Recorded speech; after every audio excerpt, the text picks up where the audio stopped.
தூத்துக்குடி அருகே வாரச்சந்தை விவகாரத்தில் திமுக மற்றும் அதிமுக இணைந்து போராட்டம் நடத்தியது அரசியல் அரங்கில் பரபரப்பை ஏற்படுத்தியிருக்கிறது.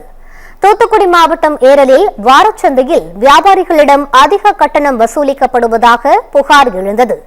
இதுகுறித்து ஸ்ரீவைகுண்டம் தவிக எம்எல்ஏ அன்னை விஜய் சரவணன் விளக்கமளிக்க கேட்டுக்கொண்டதை தொடர்ந்து பேரூராட்சி நிர்வாகம் வாரச்சந்தையை தற்காலிகமாக மூடுவதாக அறிவித்தது.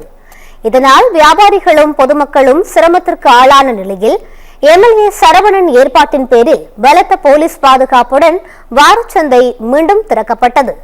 இதனிடையே இந்த விவகாரத்தில் அதிரடி திருப்பமாக திமுக முன்னாள் அமைச்சர் அனிதா ராதாகிருஷ்ணன், அதிமுக முன்னாள் அமைச்சர் எஸ்பி சண்முகநாதன் ஆகியோர் எம்எல்ஏ மிரட்டலால் சந்தை விவகாரம் பெரிதானதாக கூறி பேரூராட்சி அலுவலகத்தை முற்றுகையிட்டு போராட்டத்தில் ஈடுபட்டனர். வாரச்சந்தை மீண்டும் செயல்பட தொடங்கியது வியாபாரிகளுக்கு நிம்மதியை அளித்தாலும் இந்த விவகாரம் அரசியல் குற்றச்சாட்டுகளாக மாறியிருப்பது அதிர்ச்சியை ஏற்படுத்தியுள்ளது. மேலும் எதிரெதிர் கட்சியில் உள்ள அனிதா ராதாகிருஷ்ணனும் எஸ்பி சண்முகநாதனும் ஒரே இடத்தில் அமர்ந்து ஆலோசனை நடத்திய காட்சியும் அரசியல் வட்டாரங்களில் பேசுபொருளாகியிருக்கிறது. இதனிடையே ஏரல் சந்தை விவகாரத்தில் பல ஆண்டுகளாக இரு கட்சிகளும் கொள்ளையடித்து வந்தது தடுக்கப்பட்டதால் தன் மீது பொய்யான குற்றச்சாட்டுகள் முன்வைக்கப்படுவதாக தவிக எம்எல்ஏ விஜய் சரவணன் விளக்கமளித்துள்ளார்.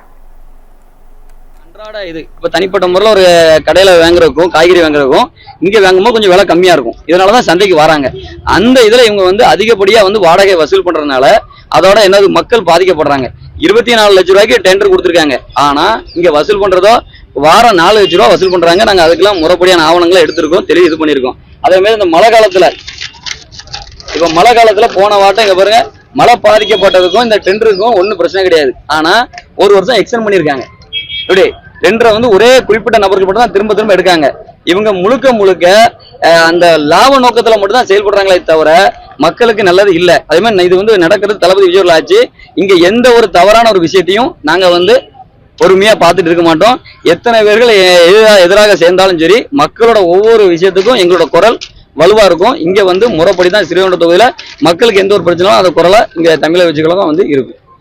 இது குறித்து அதிகாரிகிட்ட கேட்டீங்களா? அந்த சந்தையை நான் மூடனதா தவறான இதுல பரப்பி இருக்காங்க. ஃபர்ஸ்ட் பிரச்சனை முடியும். அவங்க இதை ஒரு அரசியல் தாழ் பண்ணி அதாவது மக்களுக்கு சேவை செய்ய தான் வந்திருக்கோம். அந்த பணியை தான் செஞ்சுட்டு இருக்கோம். இதை தவறா அங்க மிஸ்யூஸ் பண்றாங்க.